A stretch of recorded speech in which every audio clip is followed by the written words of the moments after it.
A través de muchas luchas se llegó en algún momento a considerar que la salud era un derecho, que era un problema que estaba metido dentro de lo que se llamaba la cuestión social.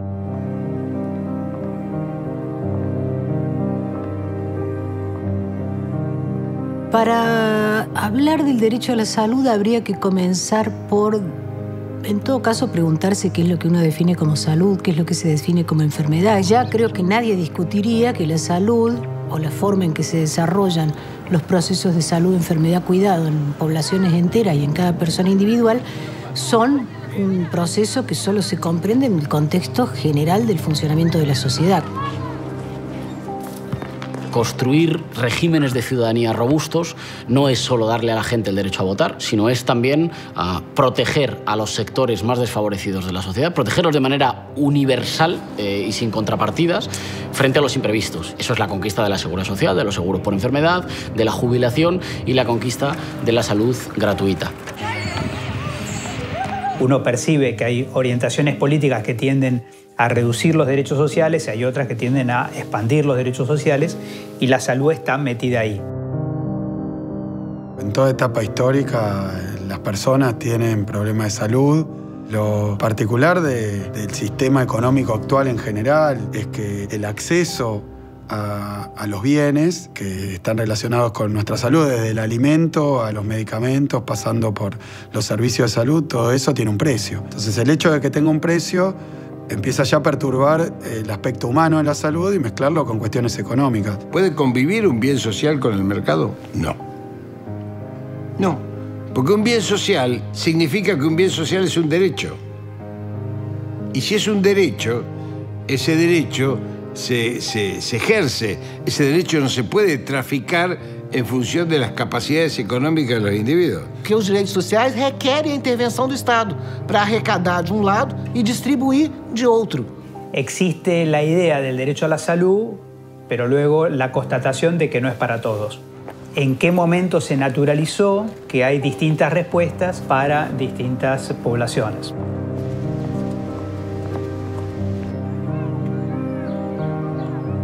Los más ricos tienen que pagar también por vivir en sociedades más cohesionadas, más justas y más equilibradas.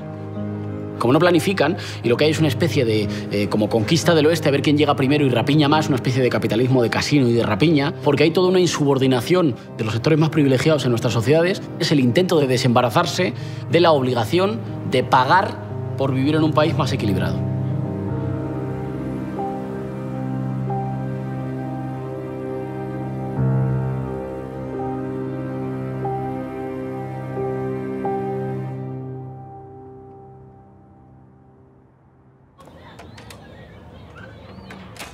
Lorena Barrionuevo, soy de acá de Fátima, tengo 25 años, tengo una nena de 5 años, se llama Zaira, soy madre soltera.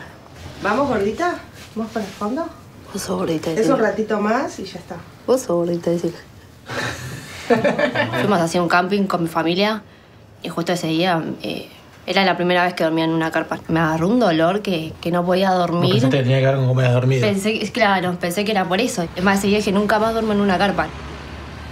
Bueno, ese día me fui al hospital, me fui al Pena, porque sí, yo soy monotributista y la obra social me queda re lejos. No podía caminar mucho porque me agitaba.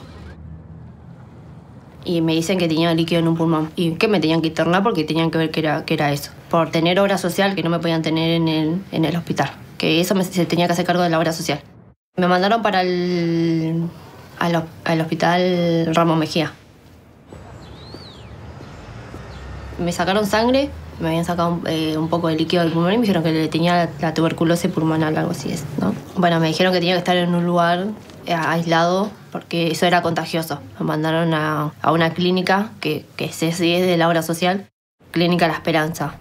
Bueno, ahí fue donde yo llegué y ahí es donde empecé el tratamiento. Y lo que me pasaba en la internación, lo que me decían era que para ellos lo más fácil era largarme lo más antes posible porque estando internada ahí, para ellos era un presupuesto. En ese momento uno se siente cuando te dicen, para mí es un presupuesto que vos estés acá, pero bueno, nada. ¿Eso quién te lo dijo? El doctor. Cuando a mí el doctor me dijo, mirá, este tratamiento dura 15 días más. Y yo dije, ¿no lo puedo hacer en mi casa? Lo que pasa es que esto es una villa. hacer una villa en los lugares aparenta como zona roja. Entonces, al tener obra social me decía que ellos no van a entrar en una villa. Cuando volví de las vacaciones, cuando llego a mi casa estaba inundada. En las paredes eran negras de la humedad que había. Ya mi casa tenía humedad. Cuando se me inundó, era peor. El doctor me pedía ya de por sí que me vaya a vivir a otro lado. Cuando yo le conté la situación de lo que era vivir en una villa, me miraba como diciendo... Era como que re sorprendido. Me dice, no, nena, me decía, bueno, podés volver a ese lugar. Y yo le decía, es como que me crié en esta villa y entonces para mí es algo normal. Para todo era una autorización. Para comprar los medicamentos, para tenerme con el doctor, para hacer algunos estudios, para hacer las placas. Como a mí yo ya me estaba por quedar sin pastilla, voy a la guardia, donde a mí me estuvo atendiendo el doctor, le pido por favor si no me podía hacer una receta, porque me estaba por quedar sin pastilla. Me hace la receta. Bueno, era de nuevo ir a la obra social, luego después volver a la farmacia. Entonces, si no puedes hacer una autorización, tengo que te falta un día de trabajo. Entonces, como que decís... Hay una salita, es el CESAG 24. En un centro de salud pública. Claro, fui al CESAG y la doctora me dio un turno programado, porque yo le había contado y no quería dejar el tratamiento. Y bueno, la doctora me dijo, bueno, si querés te podemos atender acá. Me dice, nosotros te hacemos una derivación acá.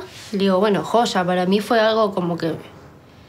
Es decir, soluciona el problema. Claro, es como que es una solución, digo, porque para conseguir una pastilla estar como 3-4 días, y yo teniendo el CESAG acá, digo, bueno, empiezo con el tratamiento. Sabía que acá en este barrio, segura que en otras villas también suele pasar lo mismo, hay bastante gente que tiene la tuberculosis, como que a la gente le da vergüenza decir que tiene la tuberculosis. Cuando a mí me venían contando esas cosas, yo decía, no, después de salir lo primero que quiero hacer es hacer que la gente se trate eso, porque es algo como que sí, es una enfermedad que tiene cura y entonces como que la gente no lo hace.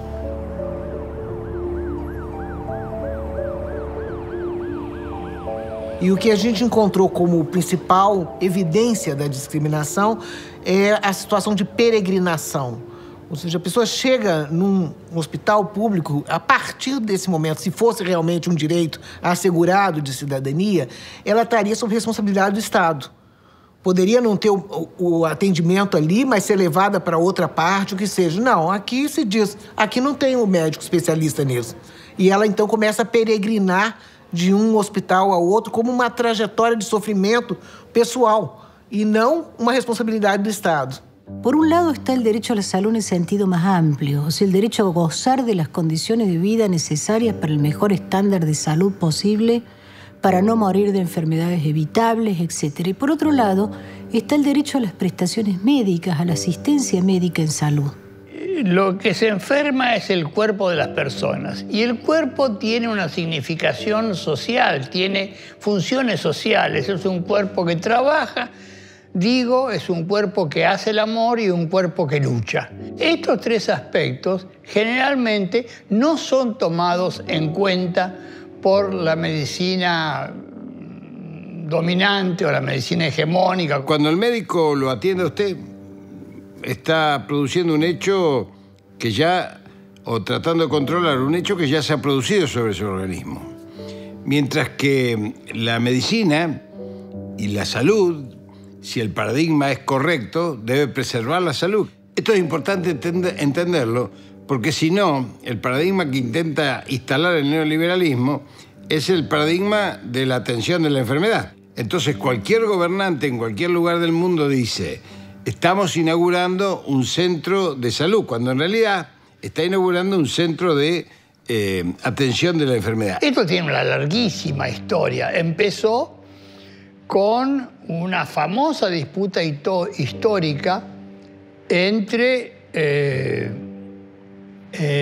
Pasteur y Koch, por un lado. Pasteur era el médico francés que había descubierto, digamos así, los microbios, y Koch había descubierto nada menos que el bacilo de Koch, el que producía la tuberculosis, según él. Y después apareció otro personaje, otro alemán, Virchow, que era anatomopatólogo, pero que además de ser anatomopatólogo, era un gran militante social, era un hombre que peleaba por la gente. Y entonces lo que él decía era, lo de los microbios tiene poca importancia. Esto después lo repitió muchos años después Ramón Carrillo.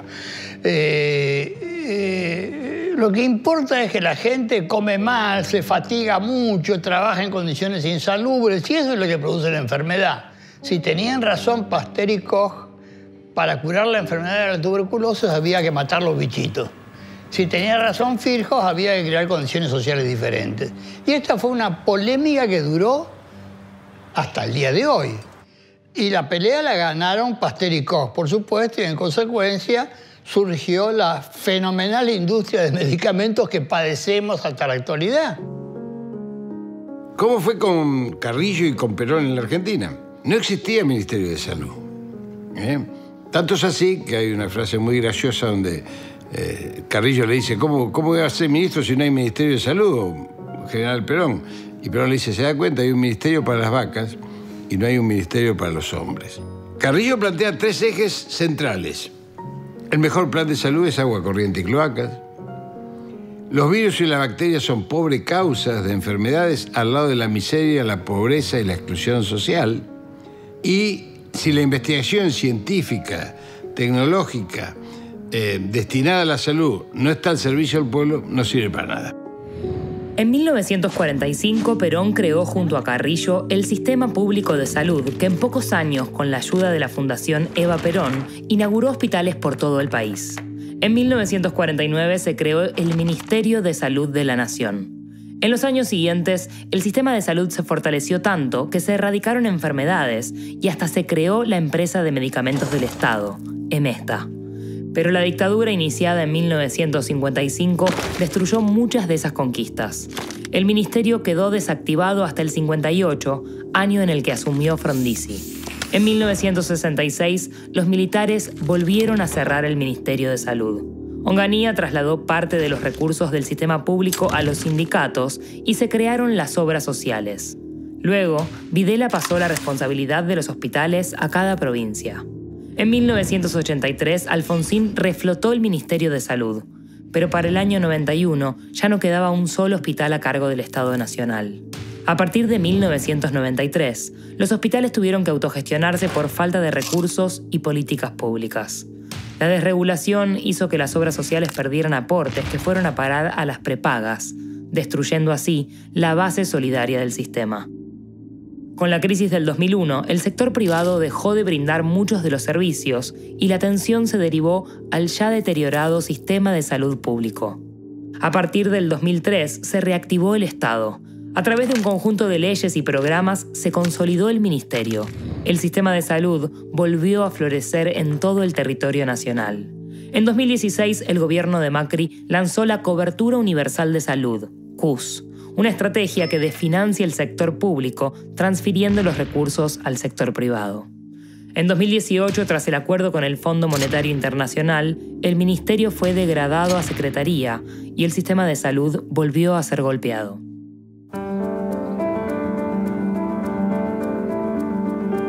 ¿Cuál es el quantum de derecho a la salud que vos tenés? Se está moviendo todo el tiempo. Hay políticas que tienden a generalizar el derecho de que cada uno acceda al servicio que necesita de acuerdo a su condición y necesidad y no de acuerdo a su capacidad de adquirirlo en el mercado. Este modelo liberal de cidadania, ele não entra na cidadania social. O direito social não existe desse ponto de vista e deveria ser resolvido no mercado. Habermas dijo, el proyecto neoliberal tiene alguna posibilidad de imponerse si encuentra una sociedad dividida en 2 fragmentos que a la vez produce. Que hay un intento de atribuir responsabilidades individuales a las condiciones sociales y, por tanto, por una parte, culpar a los pobres de ser pobres, que dejarían de ser pobres para pasar a ser perdedores, y sobre legitimar a los ganadores, no en tanto, no sé, la familia en que ha nacido o el entorno social en el que ha nacido, sino prohombres que han sido capaces de emprender y llegar a lo más alto. Luego, en realidad, investigas a todos estos prohombres y todos son hijos de alguien que se los robó siempre. Diría la retórica neoliberal, los más fuertes, los más hábiles, los más capaces se salvan, y hay otros pues es que no se esfuerzan lo suficiente. Yo soy lo que yo logro por mí mismo y el que no lo logra es un perdedor. En realidad es enloquecer a la sociedad, porque es convertir a toda la sociedad en una especie de conjunto de individuos aislados, asustados y compitiendo por a ver quién se salva. La realidad se nos presenta a nosotros siempre con la invitación a que nos parezca normal, digamos, ¿no? Pero en realidad, en sentido estricto, luchar contra esa normalidad es en buena medida, digamos, la tarea política de todos los tiempos. No debiera parecernos natural que haya gente durmiendo en el subte como me estoy cruzando en esta época todos los días. Pero nos acostumbramos. Entonces, lo que vamos naturalizando, lo vamos naturalizando de alguna manera, vamos naturalizando también que, bueno, algunas personas pueden acceder a determinados servicios y otras no. Una vez que hacemos eso, el neoliberalismo acabó con nosotros. Quiere decir, acabó con aquello más valioso que tenemos como sujetos en términos de lo común, lo comunitario, la posibilidad de generar vínculos solidarios, la posibilidad de generar confianza en el otro y obviamente la posibilidad de sentir que estamos en una sociedad que es como una red que nos protege si caemos. Entonces, en una sociedad sin red, del sálvese quien pueda, lo que prima es el miedo. No hay democracia y no hay régimen de ciudadanía si la gente tiene miedo al mañana. Y los estados del bienestar fueron la gran conquista para que la gente de origen humilde viva sin miedo. Y un componente central de vivir sin miedo es el derecho a la salud y el derecho al propio cuerpo.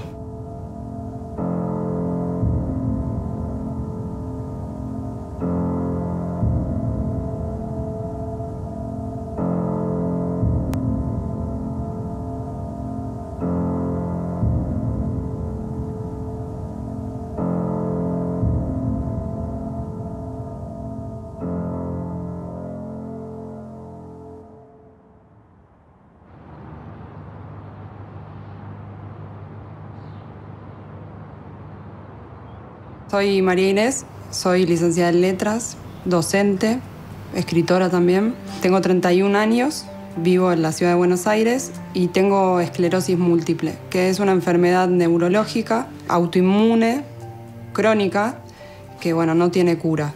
Y tengo que hacer un tratamiento, o sea, desde hace 4 años más o menos me la diagnosticaron y desde entonces tengo que hacer una rutina, digamos, de vida muy ordenada.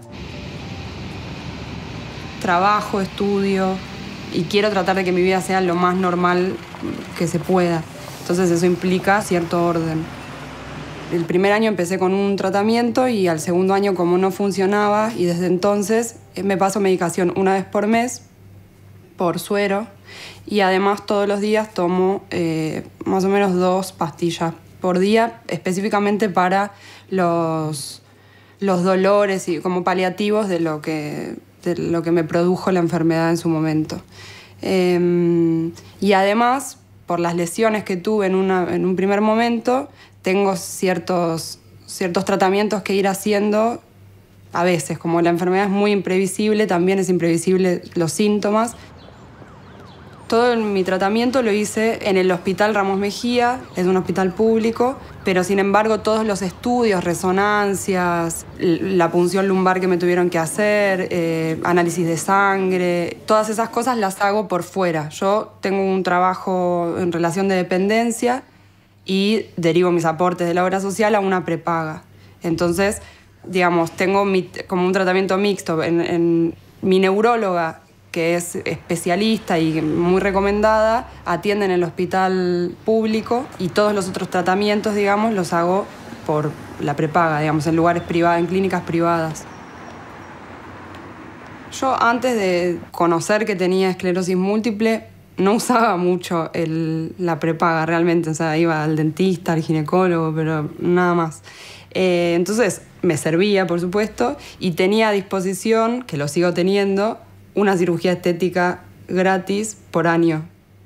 Eso es muy fácil de hacer porque llamo a un cirujano plástico y acuerdo una entrevista y puedo hacerme, no sé, las tetas, la nariz, lo que quiera. Pero, sin embargo, necesité muchas veces tratamiento de rehabilitación ortoóptica, que es muy específico, pero que no necesita hacerlo un médico, es un óptico en general.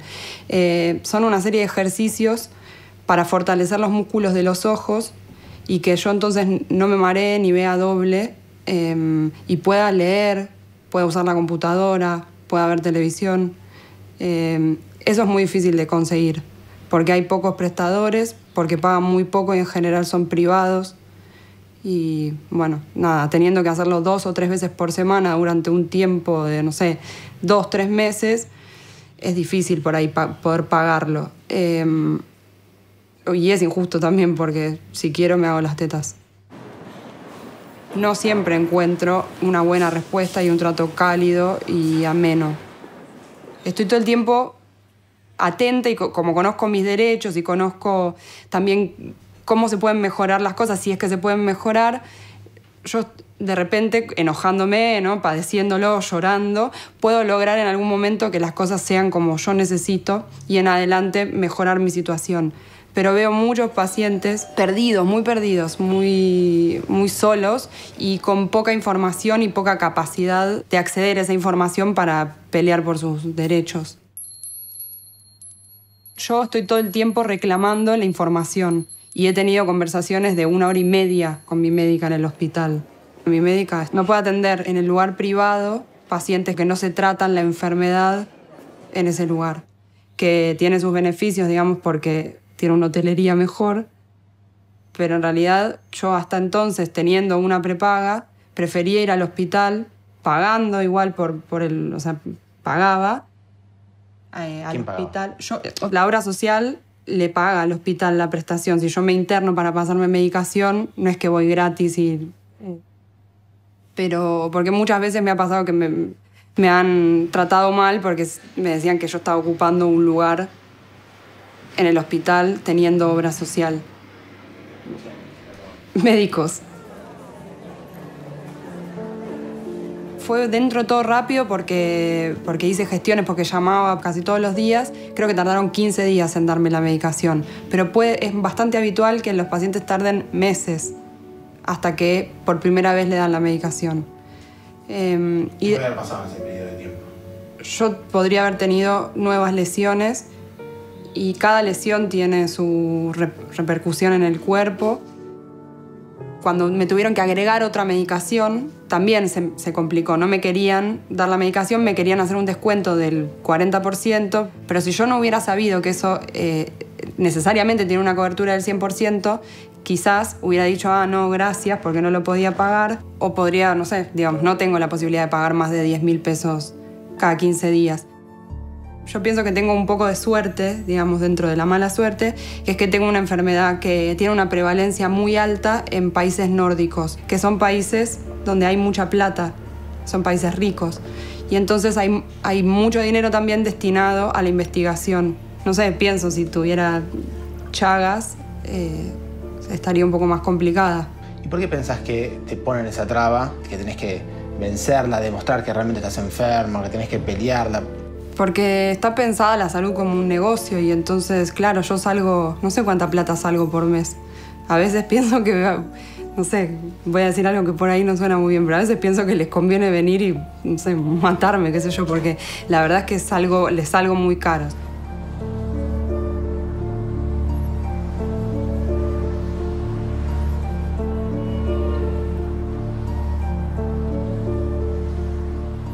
En los sistemas neoliberales, la enfermedad es el determinante de la riqueza.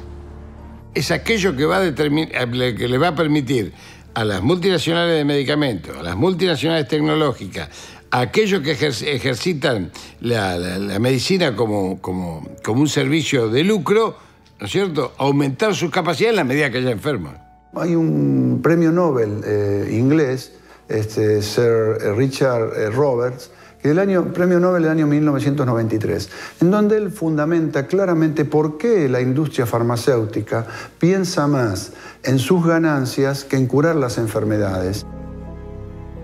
Por eso siempre decimos que el sistema no nos necesita en etapas neoliberales ni muertos ni sanos, no necesita enfermos. La salud como mercado, la salud como producto, se basa, por un lado, en un alto consumo de medicamentos, en un alto consumo de aparatología, donde tiene, por un lado, los estados como compradores, por ejemplo, de vacunas. Eventualmente puede suceder que nos vacunen de cosas que no necesitamos. Y por otro lado, tiene mercados de seguros que van comprando estos servicios según la capacidad de acceso de cada una de las personas de acuerdo a su lugar en el estrato social. Todo este ensamblaje, o esta, diría yo, corrupción que produce sobre el sistema de investigación, comienza hacia la década del 80. Con el gobierno de Ronald Reagan sobreviene una serie de leyes que lo que antes había que hacer por separado, el investigador científico y el laboratorio de producción por otro lado, lo pone en una misma lógica y la lógica termina siendo un fin mercantil. A partir de esta ley se empieza a cooptar todo el sistema. ¿Por qué? Porque los mismos que investigan empiezan a ser pagados por los laboratorios. Y esto, que era inmoral desde el punto de vista científico, pasa a ser parte de lo que luego se naturaliza, pasa a ser parte de lo que es normal. Si un individuo tiene un derecho, ese derecho tiene un marco legal, un marco constitucional y además está ejercido sobre un bien social. Bueno, ese bien social tiene que tener accesibilidad y universalidad. Si a eso le ponemos un precio al cual no accede la población, estamos limitando un derecho, que es el derecho a la salud, ni más ni menos. En una sociedad, los derechos sociales rigen para el conjunto o son privilegios. Quiere decir, si yo accedo a ello y otros no estoy hablando de que yo tengo cubiertos mis derechos y pobre el que no le tocó, sino que estoy hablando de que lo que yo tengo es un privilegio en el contexto de una sociedad desigual y esto es intrínsecamente una producción de violencia. Desde la Revolución Francesa, que hay ciertas promesas que trajo el capitalismo que no las ha podido cumplir. Pues la Revolución Francesa se planteaba, está bien, ahí está el mercado, llegó el capitalismo, pero los principios que vamos a tratar de hacer cumplir son libertad, igualdad, fraternidad. Y a medida que el capitalismo se desarrolla, avanza y pasa el tiempo, resulta cada vez más obvio que un mercado todopoderoso en realidad es absolutamente contradictorio con estos principios básicos. No hay ni libertad, porque si uno no puede acceder a los bienes, ¿libre de qué? Si no puede comer o no puede curarse. La igualdad, claramente, con el proceso de concentración de los ingresos, parece cada vez no más difícil de alcanzar, sino cada vez más atrás y más lejana. Y la fraternidad es un valor que el mercado que no garpa, no vende.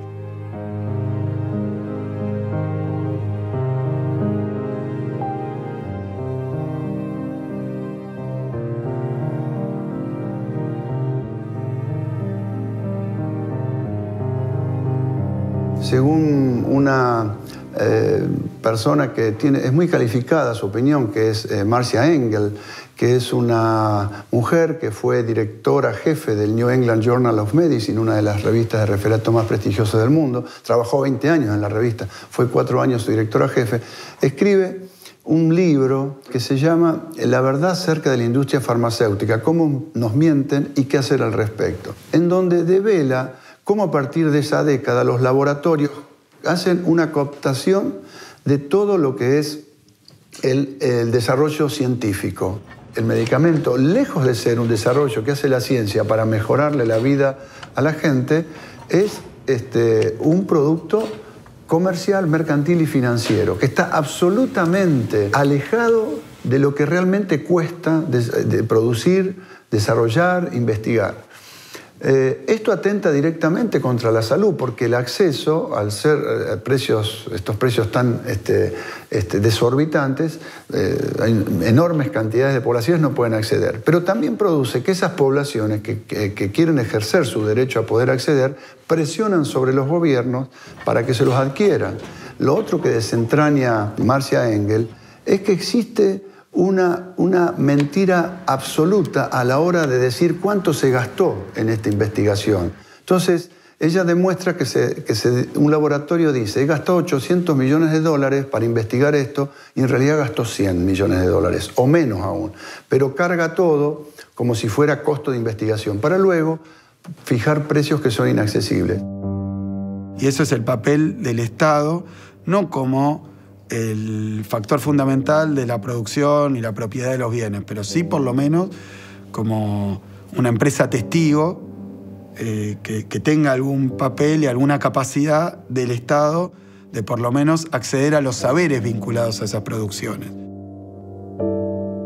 Lo que quieren hacer es que el Sistema Nacional de Salud Pública sea subordinado a la prestación de servicios de lujo para aquellos que puedan pagárselo. No se trata de eliminar la seguridad social ni la salud pública. Se trata de mantenerla como la reserva de todo aquello que no es rentable. Hay un trabajo muy fuerte, publicitario, comunicacional, para ocultar que también hay jeques árabes y grandes magnates en el mercado de salud. Son mercados solo equiparables a los del armamento, a los del petróleo, y es la salud de la gente. Y ese es uno de los problemas que vivimos en las economías emergentes, o en vías de desarrollo, o en el tercer mundo, como quieran, porque como hay Estado débil, el Estado, al ser intrínsecamente débil, por ser sociedades menos prósperas, menos desarrolladas, entonces termina el Estado siendo también rehén de los grandes intereses médicos, económicos. Porque estamos en un proceso que muy bien describe un libro que se llama Medicamentos, Derecho Humano o Negocio. Ahí se marca claramente una tercera etapa, que es el medicamento como un producto ya financiero.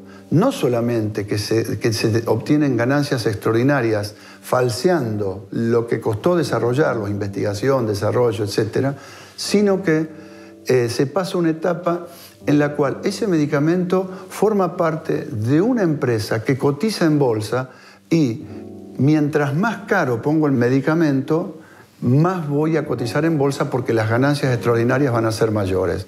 Fíjense que hay medicamentos que en estos momentos valen $2,80 si uno hiciera el costo real de investigación, desarrollo y producción, y se venden a $1.000. Es decir, hay 33.000% de ganancia.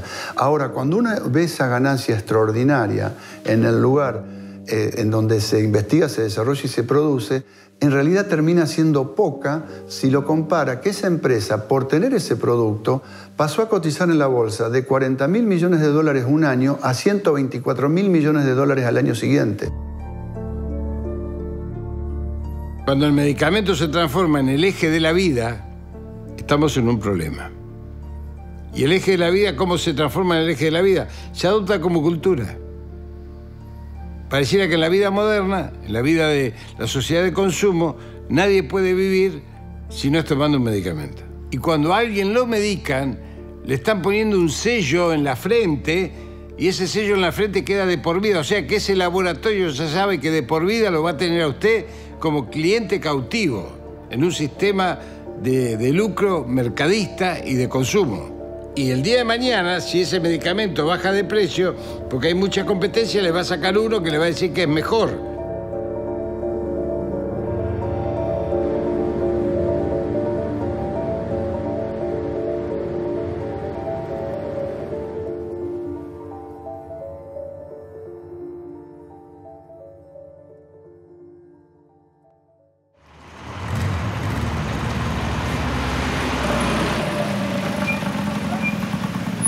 Yo soy Adrián Cancinos, trabajo como toquero. Toco la viola, mi hobby desde adolescente. Yo tengo hepatitis C, así es. Tengo hepatitis C, tuvimos 2 hijas. La primera hija a los meses la llevamos y tiene HIV y hepatitis C. Ahí me enteró que tengo HIV y hepatitis C. Y lo primero que se hizo fue un tratamiento para el HIV.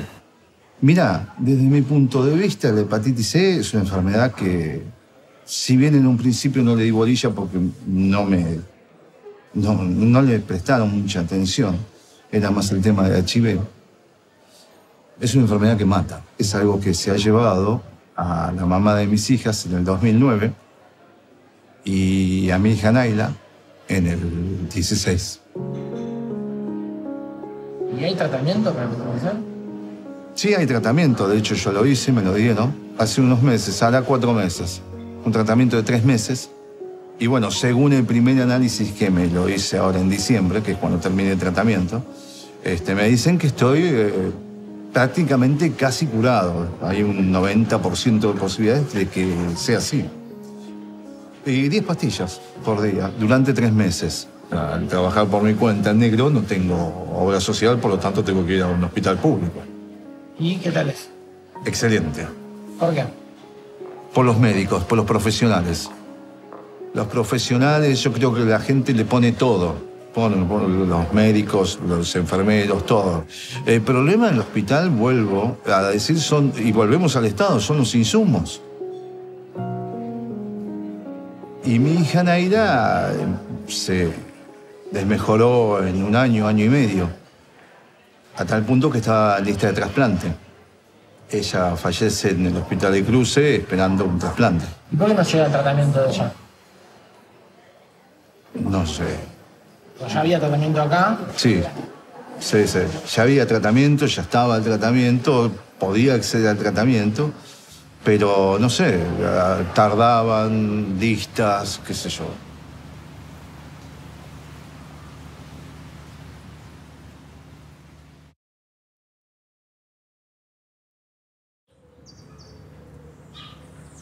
Me llaman a las 3 de la mañana que hubo una complicación.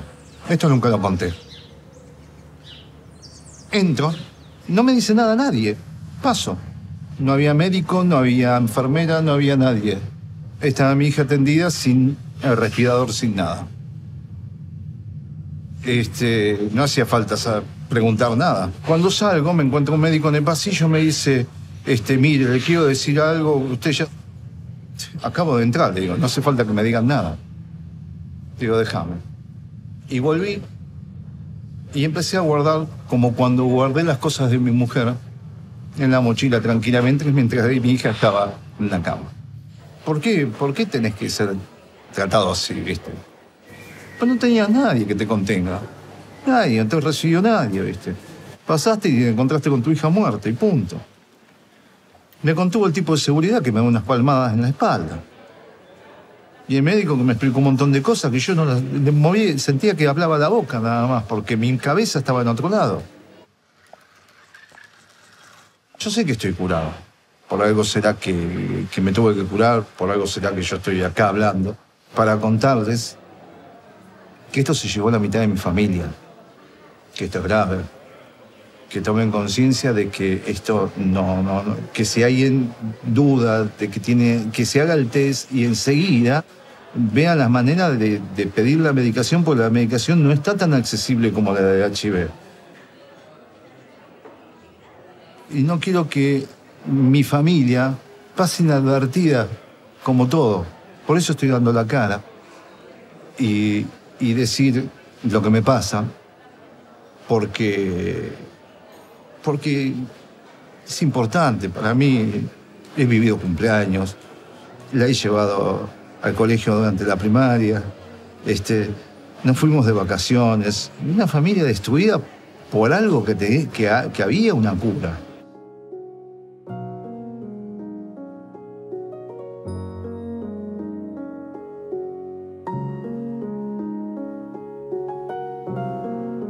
Hay un medicamento que se llama Sofosbuvir, que es para curar la hepatitis C.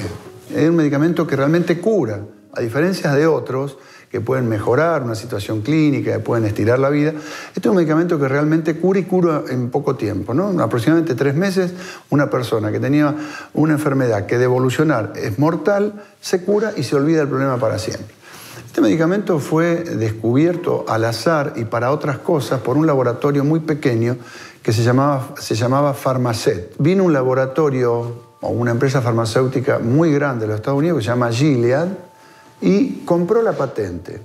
La patente se compró en $11.200 millones, es decir, ha sido la compra de patente más alta de la historia de la humanidad. Y uno puede decir, ¿cómo se puede pagar una patente $11.200 millones? Porque ahí ya tenemos un fenómeno de distorsión absoluto. Si yo ya voy a trabajar sobre lo que costó desarrollarlo, más que a la empresa le cuesta $11.200 millones desde el primer día, ¿a cuánto lo tengo que vender para obtener una ganancia que justifique semejante inversión? Ya hay un factor pero no hay problema, porque en realidad fijaron el precio del medicamento a $1.000 la pastilla para los países de mayor nivel económico. Esto representó que en el lapso de 3 años ese laboratorio obtuviera ganancias por $50.000 millones y que su cotización en bolsa pasara de $48.000 millones a $124.000 millones. Es decir, vean ustedes cómo ganan, ¿no? por las dos puntas. rápidamente amortizaron los gastos y rápidamente obtuvieron ganancias extraordinarias.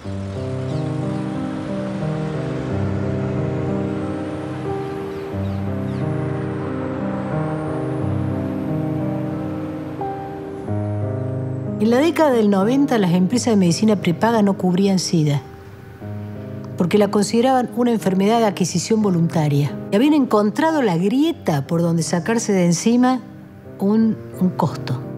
Los sistemas solidarios son muy sencillos. El que más gana aporta por el que menos gana.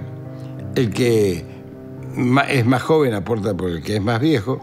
Y el más sano aporta por el que está más enfermo. Cuando las personas, al conjunto de la sociedad, se la opera a través de los medios masivos de comunicación, en función de abandonar los sistemas solidarios y pasarse a los sistemas de lucro, se está produciendo lo que se llama un descreme. Ese descreme rompe los sistemas solidarios. Uno termina encontrando una sociedad, primero, insolidaria, ¿no? ¿Por qué? Porque si yo no quiero ser un perdedor, tiene que haber otro por abajo mío. Yo solo me puedo considerar un ganador cuando hay otros que están por abajo mío.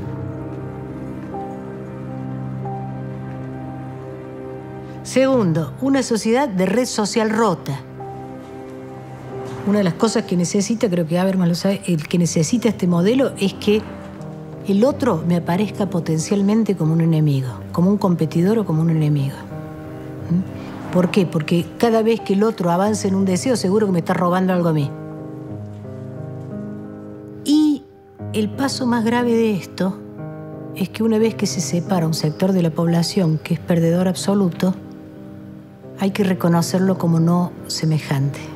Hay que reconocerlo como no sujeto de derechos, hay que reconocerlo, como diría Judith Butler, como vidas que no merecen ser lloradas. Entonces ya no tenemos únicamente gente que tiene distintas posibilidades de acceso en su derecho a la salud y a la vida, sino que tenemos también personas cuya vida vale menos que la vida de otras y cuya muerte afecta menos que la vida de otras. Y todos los días nos están bombardeando para que pensemos así.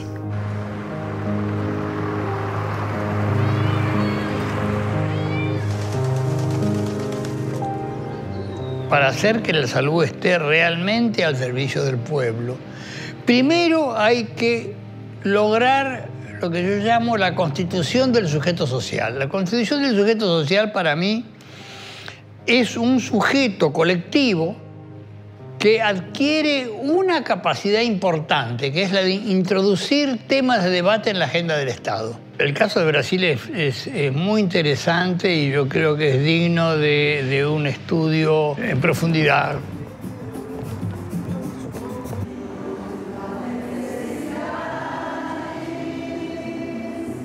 Eu creio que talvez se possa afirmar que no Brasil houve uma incorporação dessa consciência de ter direito à saúde.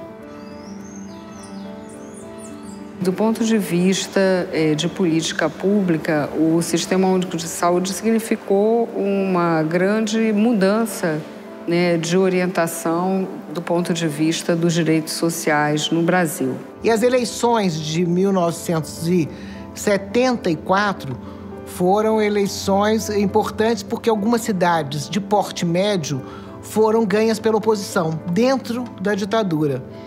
E aí nós pudemos começar a experimentar as ideias que só estavam na academia. E aos poucos vai demarcando o que entrava nisso, o que não entrava, quais as áreas, se medicamentos começa a ser abordado, aborto, gênero, e vai construindo ali uma massa crítica que começa a se organizar e produzir através da revista e dos livros e tudo mais. Y esto desencadenó un movimiento. Después del SEBE se creó la Abrasco. La Abrasco era la Asociación Brasilera de Salud Colectiva.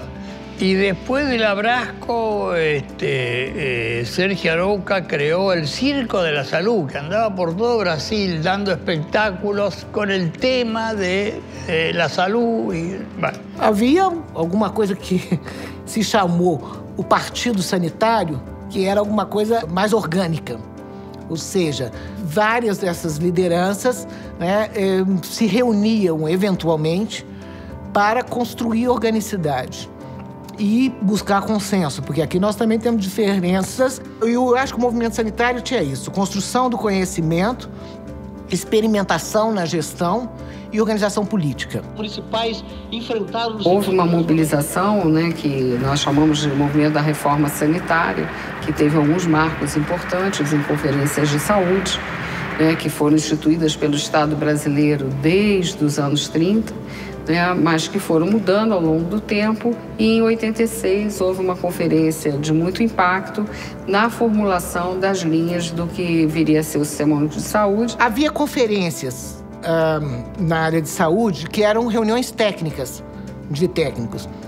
A proposta nossa, desde aquele momento, era unificar e descentralizar e participar. Então, esse ministro da Saúde, do final da história, chama o Aroca e diz: nós vamos perder, essa proposta não vai passar. E o Aroca diz: bom, isso não vai passar se a conferência tiver a modalidade que sempre teve, só técnicos.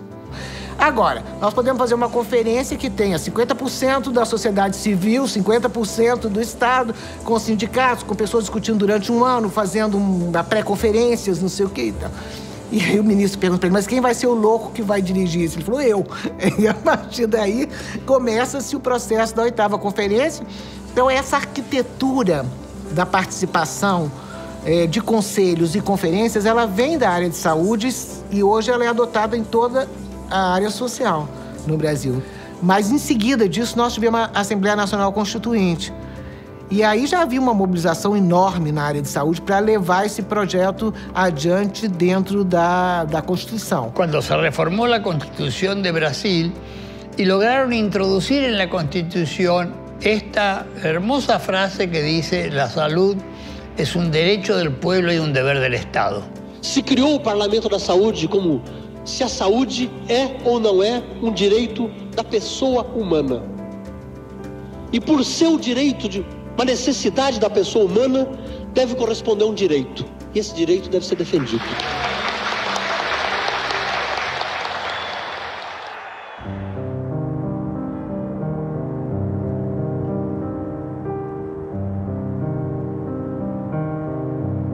El Estado existe no solamente porque hay problemas, sino porque hay soluciones. No se construye, digamos, un rol del Estado si el problema no viene acompañado, digamos, de cierta respuesta que la población identifique como la tecnología, en el sentido más amplio de la palabra, que le va a dar respuesta a ese problema original. Que el proyecto privatizador es un proyecto que no se puede hacer cargo del conjunto de la prestación del servicio de la salud en nuestro país. Solo se quiere hacer cargo de las partes que le dan beneficios muy rápidas, de las pruebas médicas, de las cosas que puedes cobrar y facturar muy rápido, pero que no implican las grandes, digamos, las grandes inversiones, no sé, en maquinaria, en aparatos, en formación. Eso lo quieren relegado al sector público.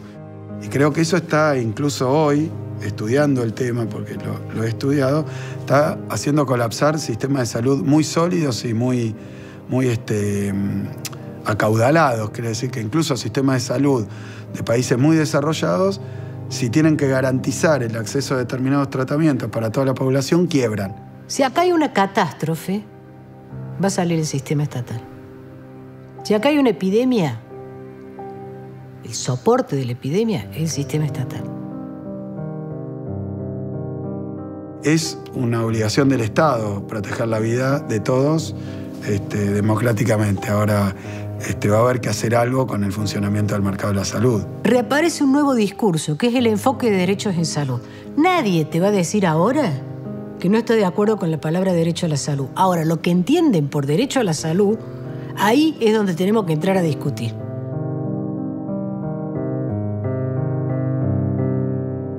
Los sistemas públicos de salud, universales y gratuitos, funcionan. Son un ejemplo extrapolable. Y los atacan tanto porque son un nicho de rapiña para ellos, pero también por el ejemplo político. Porque es el ejemplo político de que el Estado planifica bien, presta servicios bien y presta servicios que son bien valorados por los ciudadanos. Ese mito de que lo público es siempre peor, más devaluado, más ineficaz y te trata peor, es mentira. El Estado funciona bien. Cuando el Estado está presente, el acceso a la salud es más equitativo, más eficiente, más eficaz, es más barato. El neoliberalismo es un inmenso desorden. Es un inmenso desorden en el que la lucha por la rapiña de los privilegiados por apoderarse de más trozos de la renta nacional, por despedazar al Estado y por apoderarse de más parte de la riqueza colectiva, nos sume a todos en una especie de caos que durante un tiempo ellos nos pueden representar como una especie de avance, meritocracia e innovación, pero que en el fondo es el retro... Digo, esto no es nada moderno. Esto es el feudalismo. Dicen que en el país de los ciegos el tuerto es rey. Yo diría, y ni hablar de si el Estado además puede ver con los dos ojos de qué se trata el sistema de producción y distribución de los medicamentos. Me parece que es importantísimo. Y si pierde esas capacidades, entonces se van a perder esos derechos.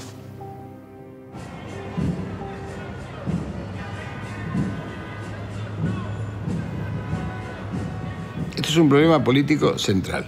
Es un problema político que se resuelve exclusivamente desde la política. No se resuelve ni desde el sanitarismo, ni se resuelve desde la contabilidad de los presupuestos nacionales, no se resuelve desde otro lado que no sea la política. El poder político es la capacidad que tienen algunas personas o grupos para movilizar a otros en defensa de sus intereses o de sus derechos. Una vez lograda la transformación, si se desarma el grupo, perdemos. Es decir, hay que mantener ese sujeto social, tiene que transformarse y mantenerse para garantizar que las cosas sigan funcionando como tienen que funcionar. La derecha en general vende sociedades sin conflicto, porque el conflicto lo que quiere es que lo libremos uno a uno. O sea, lo que no quiere es que estemos juntos. Creo que el reclamo del derecho a las prestaciones médicas, a los cuidados de la salud, es un reclamo respecto al cual no debemos dejar que se reduzca al dolor individual de cada familia. Tenemos que construir formas colectivas de reclamar por el acceso a las tecnologías y a los derechos que nos corresponden.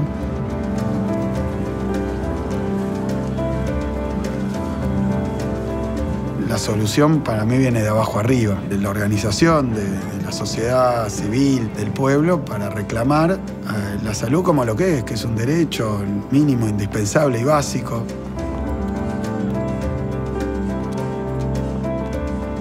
Si la victoria del neoliberalismo ha sido la fragmentación, la victoria del campo nacional y popular en la salud también debe ser el proceso de unidad en políticas de Estado.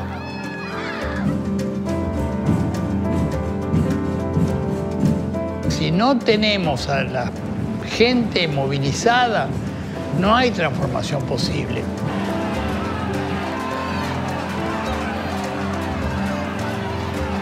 La discusión central es una discusión sobre la democracia, sobre a qué tiene derecho alguien por ser ciudadano de un Estado. El derecho a tener patria, el derecho a tener un país, el derecho a pertenecer a una comunidad que cuida de los suyos.